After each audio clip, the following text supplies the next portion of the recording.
오늘 주신 하나님의 말씀은 출애굽기 20장 1절에서 17절 말씀까지입니다. 출애굽기 20장 1절에서 17절 말씀 한 절씩 교독하겠습니다.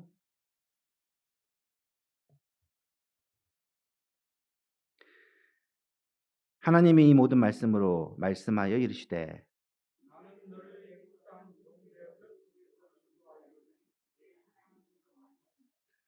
너는 나 외에는 다른 신들을 내게 두지 말라.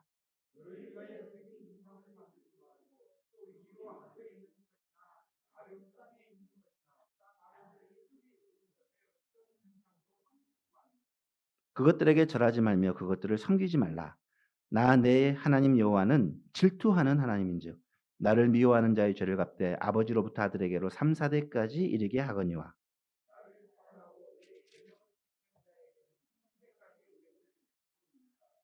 너는 내 하나님 여호와 이름을 망령되게 부르지 말라.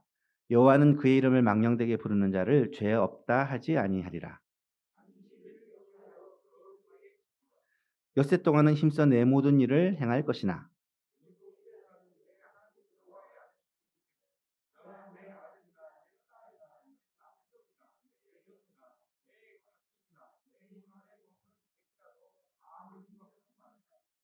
이는 엿새 동안에 나 여호와가 하늘과 땅과 바다와 그 가운데 모든 것을 만들고 일곱째 날에 쉬었음이라.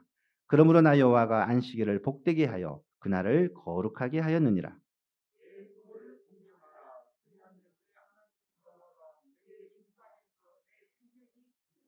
살인하지 말라. 도둑질하지 말라. 함께 있습니다. 내 이웃의 집을 탐내지 말라. 내 이웃의 아내나 그의 남종이나 그의 여종이나 그의 소나 그의 낙이나 무릇 내 이웃의 소유를 탐내지 말라. 아멘. 올해 우리 예서만교회는 언약을 이어가는 교회를 세워가기 위해서 성경에 나타나는 주요 언약들을 하나씩 살펴보고 있습니다. 5월과 6월에는 모세 언약에 대해서 살펴보고 있는데요. 이 모세 언약은 하나님께서 모세를 통해 이스라엘 백성들과 맺은 언약을 가리키는 표현입니다. 모세 언약은 크게 두 개로 나눌 수가 있는데요. 하나는 시내산 언약, 또 하나는 신명기 언약입니다. 시내산 언약은 출애굽 1세대들에게 애굽에서 직접 탈출을 경험한 출애굽 1세대들을 위해 시내산에서 주신 언약이고, 신명기 언약은 이 출애굽 1세대들이 광야에서 다 죽고 이제 가나안 땅에 들어가야 될 출애굽 2세대들에게 다시 한번 주신 언약, 또 명할 명자를 써서 신명기라고 말합니다. 그래서 이 시내산 언약과 신명기의 언약은 그 내용은 크게 차이가 없지만 그 언약을 맺은 백성들이 바뀌었다라는 것을 이해하시면 됩니다. 시내산 언약이 왜 중요하냐? 시내산 언약은 하나님의 백성 이스라엘이 하나님과 처음으로 맺은 공식적 언약이기 때문입니다. 이스라엘 민족이 이 구약 역사에서 얼마나 중요한지 여러분 잘 아실 거예요. 그렇다면 이 이스라엘 백성과 하나님이 맺은 언약도 굉장히 중요하다고 말할 수가 있겠죠. 이 시내산 언약이 어떻게 이루어졌느냐? 시내산 언약을 간단하게 좀 살펴보면, 먼저 이 시내산 언약을 정의를 이렇게 말할 수 있습니다. 이미 구원받은 하나님의 백성들이 이 언약을 통해 하나님과의 관계를 확립한다, 정립한다라는 의미로 이 시내산 언약을 맺은 것입니다. 그리고 이 시내산 언약의 문구가 있는데, 바로 하나님은 이스라엘 백성들의 하나님이 되고 이스라엘 백성은 하나님의 백성이라는 거예요. 하나님과 이스라엘 백성 사이의 관계가 하나님이 이스라엘 백성들의 하나님이 되시고 이스라엘 백성들은 하나님의 백성이 된다라는 이 관계가 확립되고 정립된 사건이 시내산 언약이라는 것입니다. 이 시내산 언약은 체결하는 그 과정이 있는데, 이 순서가 흔히 이 당시 언약을 체결하는 순서와 비슷하게 진행이 됩니다. 제일 먼저 언약 두 당사자가 서로의 관계를 규명합니다. 이스라엘 백성들이 누구냐? 지난 시간에 살펴봤죠. 이스라엘 백성들은 하나님의 백성이고 하나님의 소유고, 이 소유는 보물이라고 말씀드렸습니다. 제사장 나라고 거룩한 백성이다라고 이스라엘 백성들의 그 정체성을, 존재 이유를 설명을 해 줍니다. 그리고 나서 하나님과 이스라엘 백성들이 서로 만납니다. 이스라엘 백성들이 진을 치고 있는 시내산 가에 하나님께서 임재하시는데, 하나님은 보이지 않으시는 분이시기 때문에 하나님의 임재를 무엇으로 알 수 있느냐? 바로 구름과 불과 나팔 소리와 지진 등의 자연 현상을 통해서 하나님이 임재하셨구나라는 것을 느끼게 되었고, 두려워서 떨게 됩니다. 그리고 하나님이 임재하시고 나서 언약문을 낭송을 하는데, 그 언약문이 무엇입니까? 오늘 우리가 읽었던 십계명과 또 여러 율법의 계명들이다라는 것이죠. 그리고 마지막으로 하나님은 이스라엘 백성들과 이 언약한 내용을 가지고 의식적인 의식을 행함으로 말미암아 인준을 합니다. 번제와 화목제를 드리고 12기둥을 세우고 단을 쌓고 피를 뿌려 인준하는 이런 의식적인 과정을 겪은 후에 마지막으로 하나님과 이스라엘 백성들이 함께 떡을 떼며 식사를 함으로 이 언약이 마무리되는 것을 보게 됩니다. 이 언약의 과정이 왜 중요하냐? 오늘 우리가 드리는 예배가 하나님과의 언약의 갱신이거든요.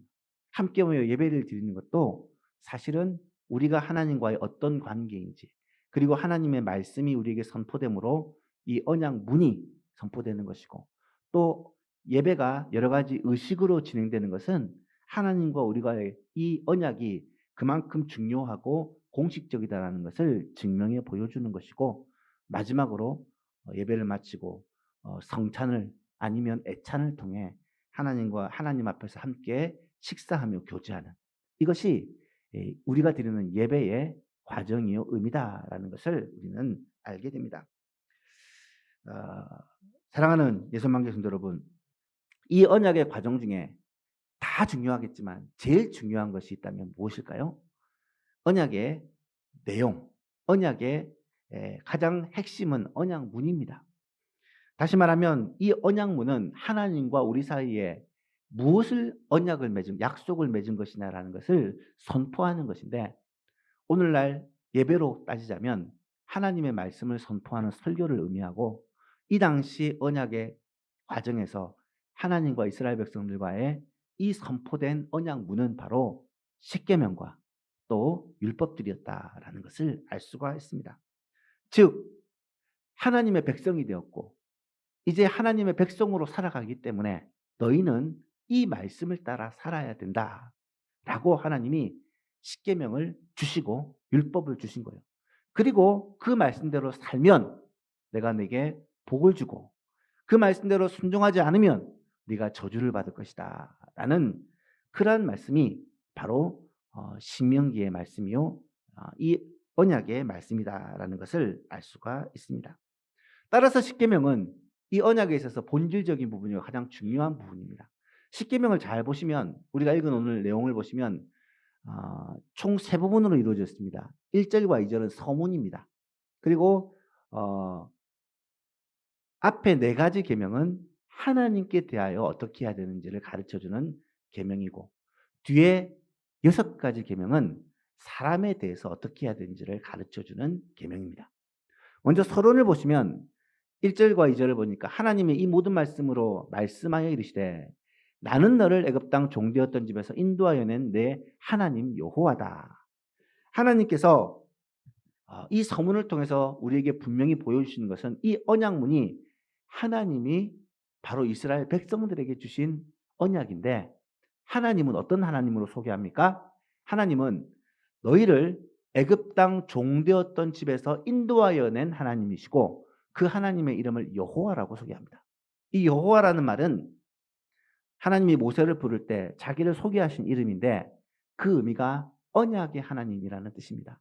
하나님과 약속을, 하나님이 이스라엘 민족을 처음에 부르실 때부터, 아브라함을 부르실 때부터 약속을 맺으시고 언약을 맺으시고 이스라엘 백성을 부르셨지 않습니까? 그래서 그 언약의 하나님, 약속한 것을 반드시 이루시는 하나님을 여호와다라고 그렇게 칭합니다. 여호와는 하나님의 특별한 이름이요.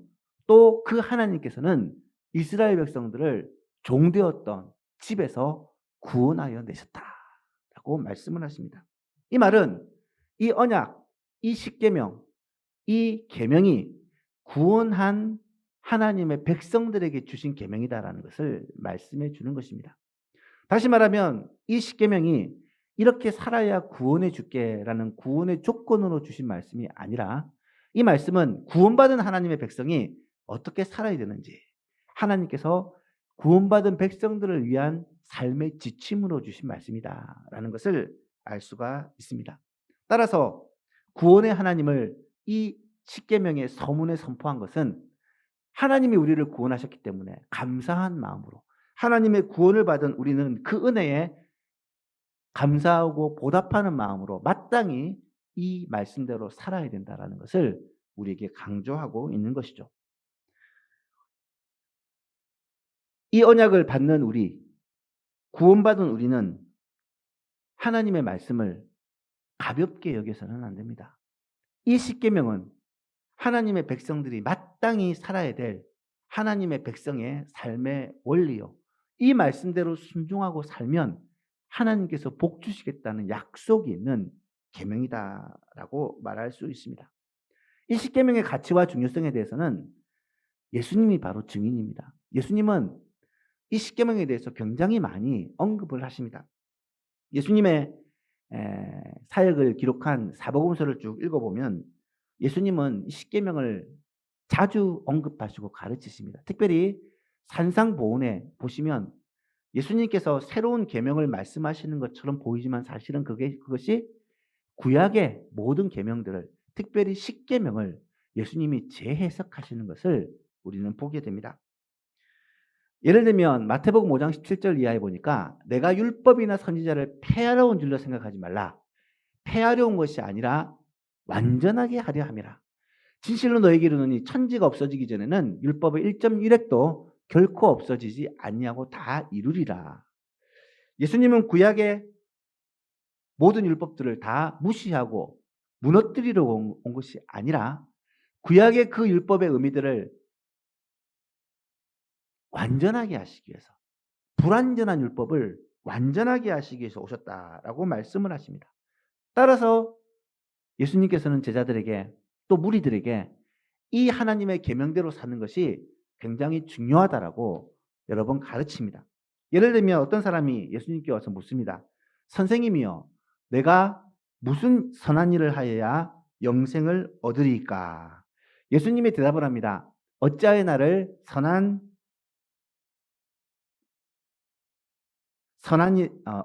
어찌하여 선한 일을 내게 묻느냐? 선한 이는 오직 한 분 하나님이시다. 내가 생명에 들어가려면 계명들을 지키라.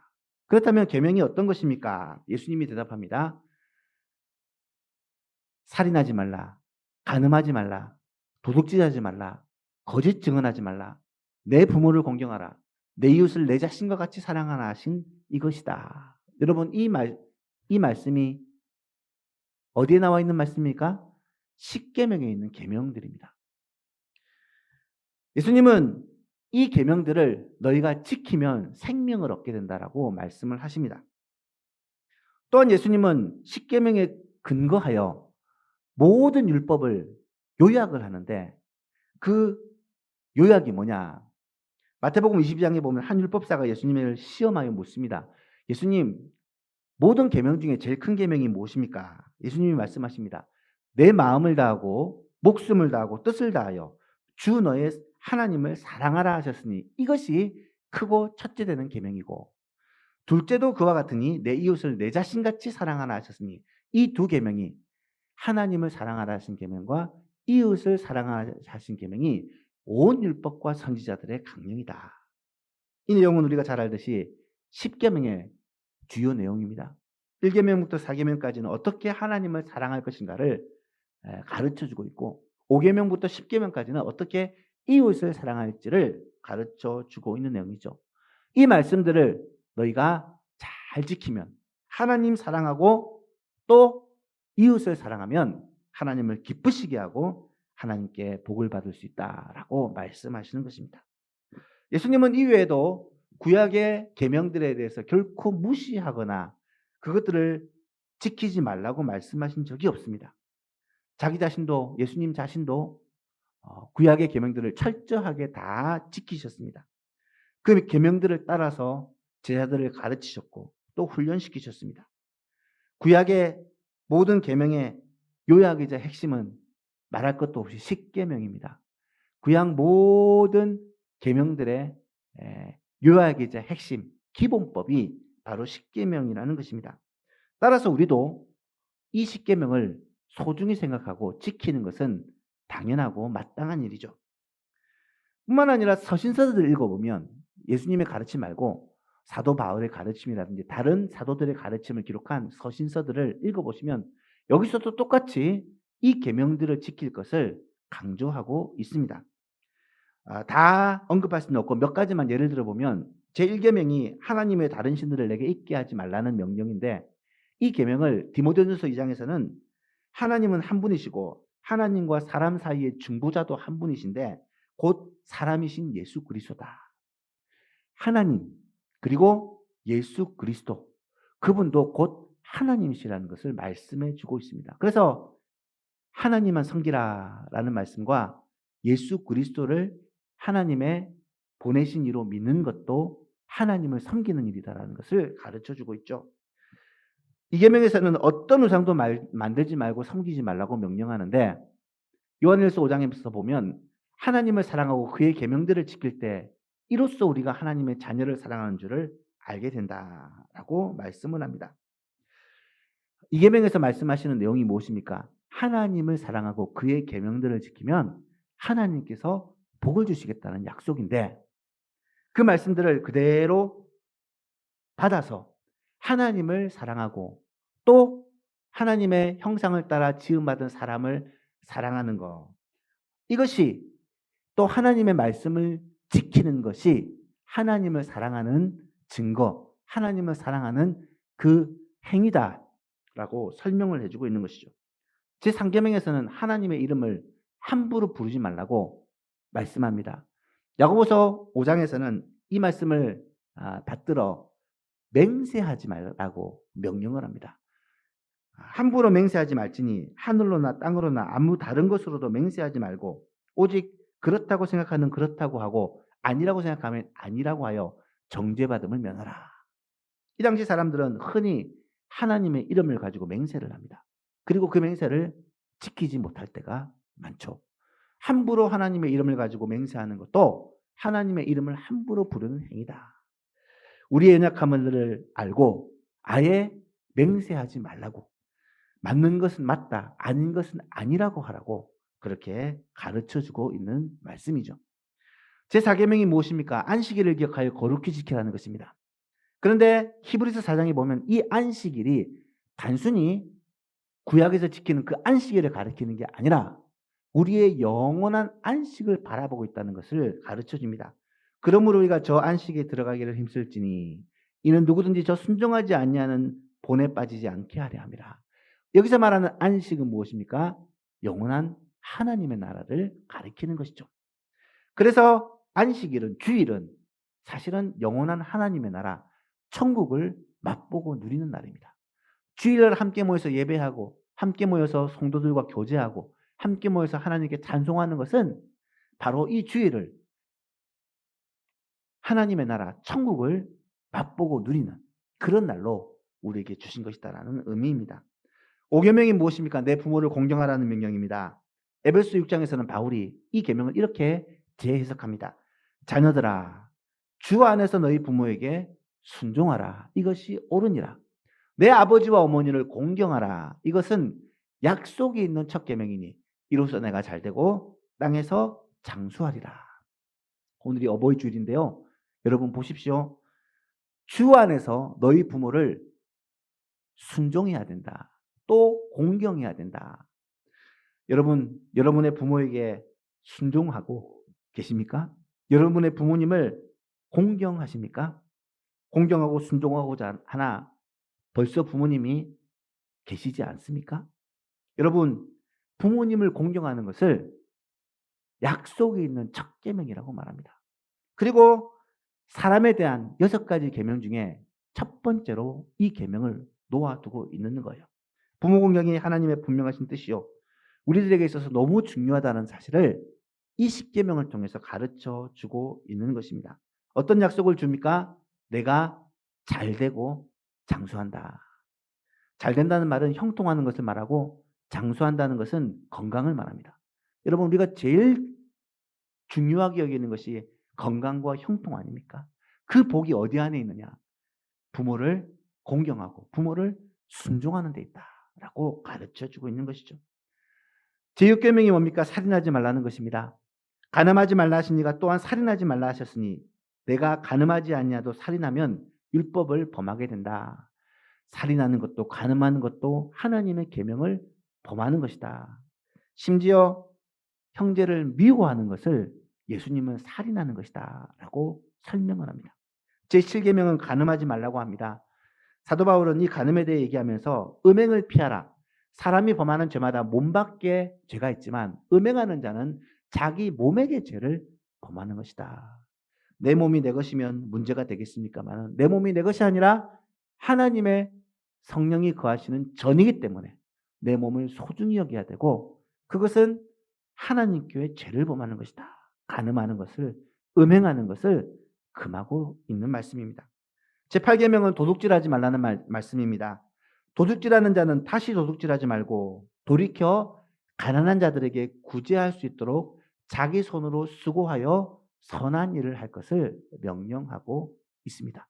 도둑질하는 것, 하나님의 계명을 범하는 것이고, 열심히 일하고 수고하여 오히려 나누고 베풀고 섬기는, 기뻐하시는 삶을 살라라고 명하고 있는 것이죠. 9번째가 거짓말하지 말라, 거짓 증거하지 말라는 명령입니다. 골로새서에서는 너희가 서로 거짓말을 하지 말라. 옛사람과 그 행위를 벗어버리고 새 사람을 입었으니 이는 자기를 창조하신 이의 형상을 따라 지식에까지 새롭게 하심을 입은 자다. 여러분, 거짓말하는 것은 뭐라고 말해요? 옛사람의 행위라고 말하는 것입니다.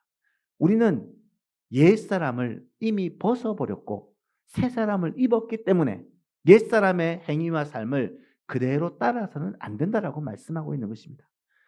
거짓말할 때마다 우리는 기억합시다. 이것이 내 안에 있는 옛사람의 모습이구나. 우리는 옛사람을 벗어버렸고 지식에까지 새롭게 하심을 입은 새 사람을 입었기에, 예수 그리스도로 옷 입었기 때문에 더 이상 거짓에 놀아나서는 안 된다라는 사실을 기억해야 할 것입니다. 마지막 10번째 계명이 무엇입니까? 이웃의 소유를 탐내지 말라는 계명입니다. 에베소 5장 3절에는 음행과 온갖 더러운 것과 탐욕은 너희 중에 그 이름이라도 부르지 말라. 이는 성도가 마땅히 행할 바다라고 가르칩니다.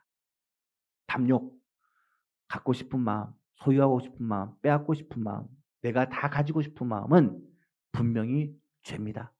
탐욕은 곧 우상숭배라고 말씀합니다. 하나님 말고 다른 신을 섬기는 행위다라는 말입니다. 이 탐욕을 버리는 것은 성도의 마땅한 바라고 바울 사도는 가르치고 있는 것이죠. 사랑하는 예수만교 성도 여러분, 우리는 율법 아래에 있지 않고 은혜 아래에 있다고 합니다. 이 말은 율법이 이제 더 이상 우리와는 아무 상관이 없다는 말입니까? 그렇지 않습니다. 율법 아래에 있지 않고 은혜 아래에 있다는 말은 우리가 율법의 속박과 율법의 저주로부터 벗어났다는 말입니다. 율법 자체가 무용지물이 되었다는 말은 아닙니다. 물론 율법 가운데 제사법이나 절기법과 같은 의식법들은 예수님이 오심으로 폐기가 되었습니다.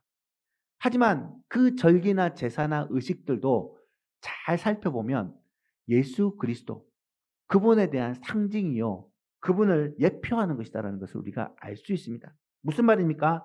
율법의 참된 정신은 바로 예수 그리스도를 보여주는 것이고, 이것은 우리에게 너무나도 유익하고 또 우리가 순종해야 될 계명이다라는 말씀입니다. 사랑하는 예수만교 교수님 여러분, 십계명을 지나간 율법이라고 생각하지 마시기를 바랍니다. 이 십계명은 오늘 우리를 위해 주신 하나님의 계명이라는 것을 깨달으시기를 바랍니다. 우리의 행복을 위해, 우리가 하나님의 복을 받고 이 땅에 살아가기 위해 하나님께서 우리에게 주신 선물이라는 것을 기억할 수 있기를 바랍니다. 하지만 무엇보다도 십계명이 중요한 이유가 있습니다. 그것은 무엇이냐? 바로 이 십계명이 복음의 출발점이 되기 때문입니다.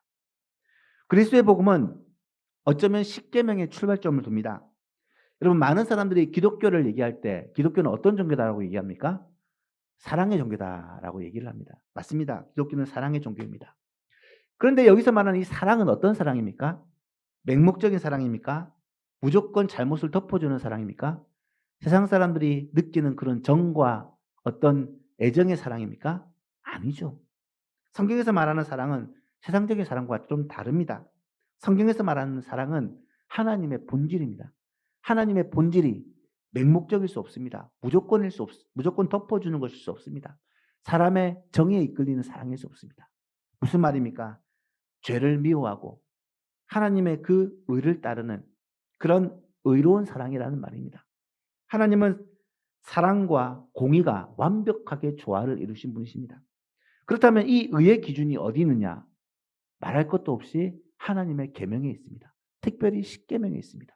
무엇이 의냐, 무엇이 옳은 것이냐라고 할 때 십계명을 우리는 이야기할 수 있습니다. 이렇게 사는 것이 하나님의 의라는 것입니다. 문제는 뭐냐? 그 의를 완전히 충족시킬 사람이 세상에는 없다는 거예요. 아무리 의로운 자라도 모든 계명을 다 지킬 수가 없다는 것입니다. 따라서 율법으로는 우리의 구원의 문제를 해결할 수 있는 길이 없습니다. 그래서 율법 외에 다른 방법을 하나님께서 주신 것이고 그것이 바로 예수 그리스도를 보내심으로 말미암아 대속의 죽음을 죽어주신 것입니다. 로마서 3장에 우리가 작년 수련회 때 그렇게 배웠던 말씀이죠. 같이 한번 읽어볼까요? 시작. 이제는 율법 외에 하나님의 한 의가 나타났으니 율법과 선지자들에게 증거를 받은 것이라. 곧 예수 그리스도를 믿음으로 말미암아 모든 믿는 자에게 미치는 하나님의 의니 차별이 없느니라. 모든 사람이 죄를 범하였음에 하나님의 영광에 이르지 못하더니 그리스도 예수 안에 있는 속량으로 말미암아 하나님의 은혜로 값없이 의롭다 하심을 얻은 자 되었느니라. 아멘. 그렇습니다. 우리의 의는 우리 안에서 나오는 것이 아닙니다. 율법을 잘 지킴으로 나오는 것이 아닙니다. 밖으로부터 주어진 의입니다. 예수 그리스도의 십자가 보혈의 은혜로 우리에게 부어진 은혜라는 것입니다. 그렇다면 율법은 의미는 뭐냐? 율법의 역할은 뭐냐? 그것을 성경은 십계명으로 대표되는 이 율법은 마치 거울처럼 우리의 삶을 비추는 역할을 한다고 말씀합니다. 여러분, 거울을 보면 내가 어떻게 생겼는지, 아침에 밖에 나가도 되겠는지, 아침에 얼굴에 상태는 괜찮은지 확인을 하잖아요. 마찬가지로 우리의 삶의 모습을 율법을 들여다보면서 확인을 하는 것입니다. 내가 하나님 앞에 어떤 모습인지, 하나님의 말씀을 순종하며 사는지 아니면 죄를 범하며 사는지를 확인을 하는 것입니다. 그리고 내가 죄인이라는 것을 깨닫는 거예요. 내가 죄인이라는 사실을 깨달아야 우리를 구원하실 하나님 앞에 우리가 나올 수 있는 거예요. 우리를 구원하실 수 있는 유일하신 길인 예수 그리스도 앞에 나오는 것입니다. 로마서 3장 20절에서는 이렇게 말합니다. 그러므로 율법의 행위로는 그의 앞에 의롭다 하심을 얻을 육체가 없나니 율법으로는 죄를 깨달을 뿐이다 라고 말씀합니다. 십계명과 율법을 통해 내 죄를 깨닫지 못하면, 하나님의 그 기준에서 내가 얼마나 벗어났는지를 알지 못하면 내가 죄 사함의 필요성을 느끼지 못할 것이고 하나님의 은혜를 사모하지 않을 것이고 예수 그리스도 앞으로 나오지 않을 것입니다. 그래서 복음의 출발점이 바로 십계명과 율법이다라고 말하는 거예요. 십계명과 율법은 결국 나를 바로 깨닫게 함으로 내가 하나님 앞에 나아가 구원의 은총을 입어야 되는 자임을 깨달아 아는 데 있다라는 사실입니다. 사랑하는 예수님의 성도 여러분, 오늘 우리가 이 십계명을 통해 하나님이 어떤 분이시고 하나님이 원하시는 것이 무엇이고 하나님의 기준이 무엇인지를 깨달아 알기를 소원합니다. 뿐만 아니라 하나님께서 구원받은 자기 백성들에게 이렇게 살면 하나님께 복을 받고 잘 살 수 있어. 우리의 행복을 위해 주신 하나님의 계명이라는 것을 깨닫기를 원합니다. 하지만 이 계명 앞에 설 때 우리가 느끼게 되는 것은 내가 하나님의 뜻대로 완전하게 살지 못했구나. 내가 죄인이구나. 내가 하나님의 저주를 받을 수밖에 없는 자구나라는 것을 깨닫고 나를 구원하실 수 있는 이 율법을 통한 방법이 아니라 다른 방법, 예수 그리스도의 대속의 죽으심을 통한 그 은혜로 얻는 구원을 깨닫고 주님 앞에 나아갈 수 있는, 주의 십자가 앞에 나아갈 수 있는 그런 은혜가 있기를 주님의 이름으로 축복합니다. 말씀을 맺습니다. 오늘 우리는 시내산 언약의 중요한 내용인 십계명에 대해서 말씀을 생각해 보았습니다. 십계명은 지금으로부터 약 3,500년 전에 주어진 계명입니다. 너무 오래되었기 때문에 지금 현실과 상황과 잘 맞지 않다. 그래서 이 십계명은 지키지 않아도 되느냐? 그렇지 않습니다. 예수님이 이 땅에 오심으로 말미암아 구약의 율법은 다 폐기되었기 때문에 십계명도 다 없어지는 것이냐? 절대로 그렇지 않습니다. 십계명은 지금도 우리에게 유효하고 유익합니다. 알아야 하는 하나님의 계명입니다. 이 말씀이 구원받은 이스라엘 백성들에게 어떻게 살아야 될지의 기준을 제시한 말씀이라면 오늘 우리에게 은혜로 구원받은 하나님의 백성들에게 어떻게 살아야 될지, 하나님의 백성은 이렇게 살아야 된다는 기준을 제시해 주시는 말씀이 십계명이기 때문에 너무 소중한 것입니다. 또한 십계명에는 이 땅을 행복하게 살 수 있는 삶의 지침서가 기록되어 있습니다. 이 말씀대로 순종하며 살면 하나님께서 천대까지 은혜를 베푸시겠다고, 또 내가 잘되고 장수하겠다고 약속하고 있는 말씀이기 때문입니다. 더 중요한 의미가 있겠죠. 이 십계명을 우리가 완벽하게 다 지키며 살 수는 없습니다. 그럼에도 불구하고 이 십계명이 소중한 이유는 이 십계명을 통해 나를 날마다 비춰봄으로 말미암아 내가 죄인이라는 사실을 깨닫게 되고, 내가 죄인이라는 사실을 깨달을 때 내가 하나님의 은총을 입어야 될 자라는 것을 알고 우리에게 은총을 베푸시는 예수 그리스도의 십자가 앞으로 날마다 나아갈 수 있게 되기 때문이라는 말입니다. 사랑하는 예수만교회 성도 여러분, 오늘 우리에게 주신 이 말씀을 꼭 기억할 수 있기를 축복합니다.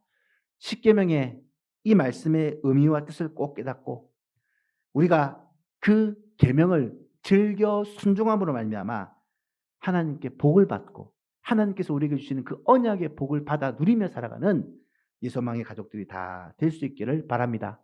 더 나아가서 이 십계명의 참된 주인이시오 율법의 근원이 되시는 예수 그리스도를 믿음으로 말미암아 예수 그리스도 안에 있는 영생의 복, 예수 그리스도 안에 있는 그 구원의 복, 참된 복을 모두 받아서 누리는 예소망의 모든 가족들 될 수 있기를 예수님의 이름으로 축복합니다.